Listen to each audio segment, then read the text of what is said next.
Hello everyone, welcome to our 4-month review of the truck, and I just wanted to report on how I'm finding the new vehicle. So we've had this truck since November, and now it's March, almost end of March now, and we've put approximately 2,200 kilometers on the vehicle now. We didn't do too much driving, but it's hard to drive such a big vehicle around every day. So I wanted to say, give you my favorite things about the truck and things that I'm not so, things that I feel are not my favorite aspects of this truck. So we can start with number one, the engine. So, as everyone knows, maybe not, but this is the high output engine, the most horsepower and most torque that Ram has for the heavy duty 1-tons. So with that being said, my dislikes about this engine, heavy duty trucks in general, is the fuel mileage. Coming from the small little Mazda 3 to a big 1-ton truck, I guess I can't complain, but the fuel mileage, it's not horrible, but it's not the best. On average, I've been getting 15 liters per 100 kilometers. No matter how I drive, gentle or hard, that seems to be where it likes to be, 15 liters, according to the computer. I haven't done a full fill up yet, so I haven't done the math to see what it really eats yet. But that being said, the amount of power, I wouldn't trade that for anything. This thing going up steep hills is like nothing. I had to barely touch the gas pedal and it goes up the hill very easily. While my Mazda and the wife's Sienna, we'd have to put about half throttle to a quarter throttle just to go up the hill. So, the power, the best. Let's jump on to my favorite, second favorite thing about this truck. We're on to number 2 of my favorite thing about this truck. The size. The size is massive. I am 5'11", almost 6 feet, and you can see how tall this vehicle is. The size, it's a win and a lose at the same time. It's a win in heavy traffic because no one's gonna tailgate you or push you because you're pretty much bigger than them. So that being said, it's a very relaxing driving experience because people aren't gonna try to move you over to the other lane.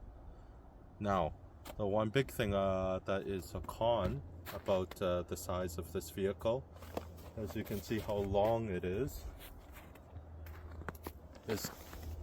trying to get it into a car wash. So we washed this truck today for the show, but as you can see, it's already gotten dirty.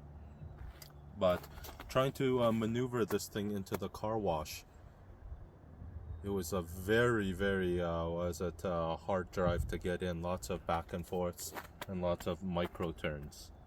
So if you're going into tight parking spots, it can be stressful, especially mall parking lots. You want to park very far away.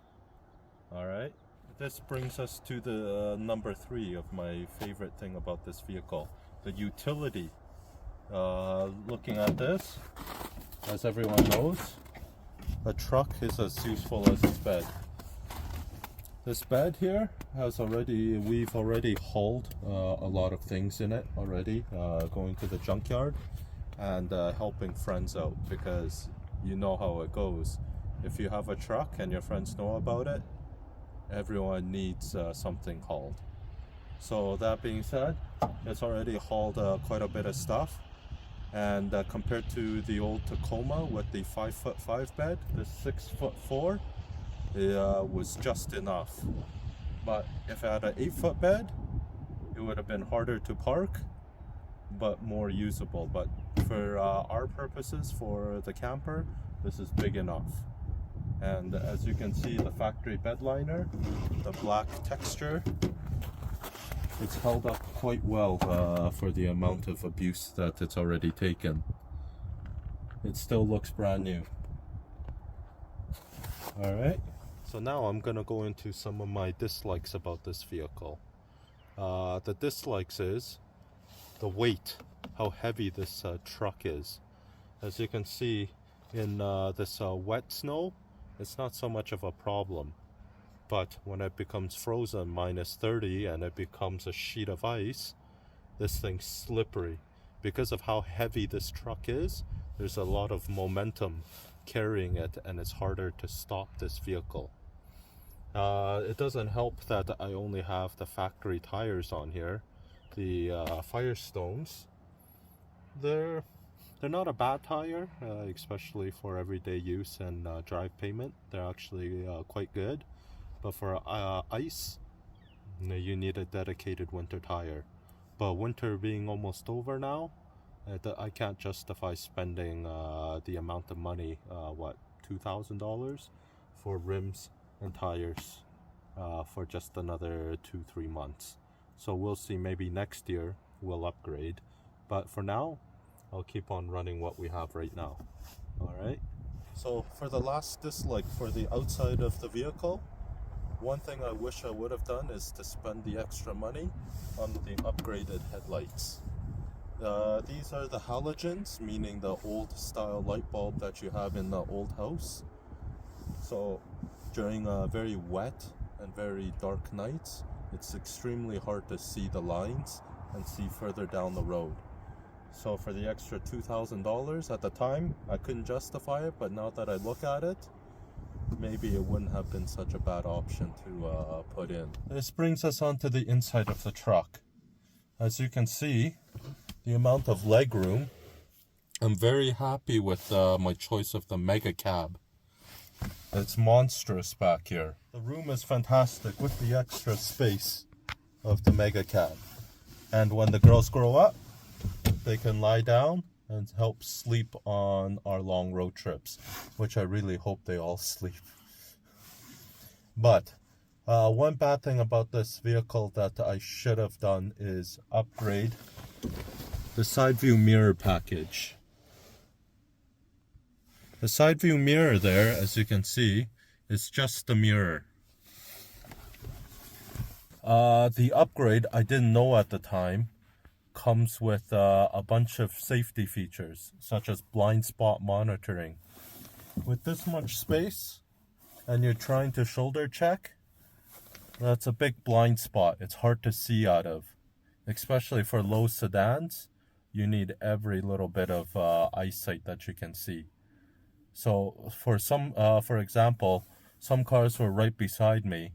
If I hadn't taken a second look, just to make sure, probably would have hit them, because you cannot see them when you're this high up and they're right next to you. And with a blind spot, it doesn't help. Even though you adjust these mirrors, they're not the best mirrors. So I wish I would have got the blind spot monitor. We're inside of the truck and behind the steering wheel. The one thing which I found most useful in here, these 3 buttons, living in Canada, is a lifesaver. Pity. Yes. Considering how cold it gets here and how long it takes diesel to warm up, these things are a necessity here in Canada. So that being said, as you can see here, my average fuel mileage for this run is 15.5 liters. On average is 14.8 for the overall trip. And the amount of diesel this tank holds is quite big, but I wish it was bigger. I don't feel like I'm getting the fuel mileage at the distance I want, especially if I tow with this vehicle. I might upgrade to a bigger gas tank or diesel tank later, but we'll see after we start towing. Other than that, this truck has been fantastic. The girls love this feature. The middle bench seat. especially the youngest. She loves sitting in this chair next to mommy and daddy, but she's still too little to be driving with us. She still sits in the baby seat. Final thoughts are, I mentioned in our first video about the ride of the suspension. This is a 1-ton truck after all. The ride will never be as good as a sedan or the minivan, which I understand, especially with no weight in the back. So the girls find it exciting, an adventure. It's like what is it, roller coaster they say, right?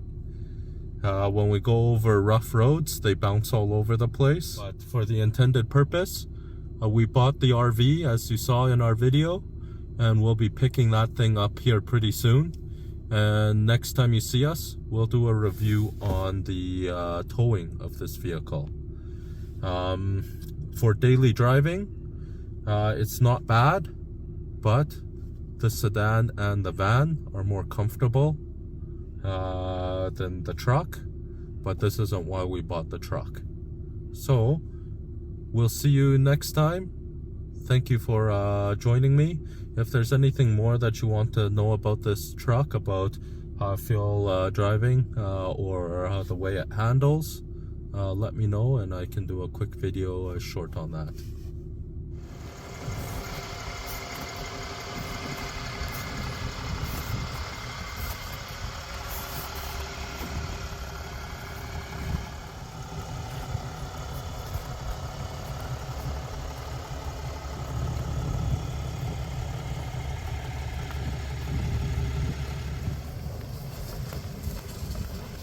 잘가. 하수빈 잘가. 안녕.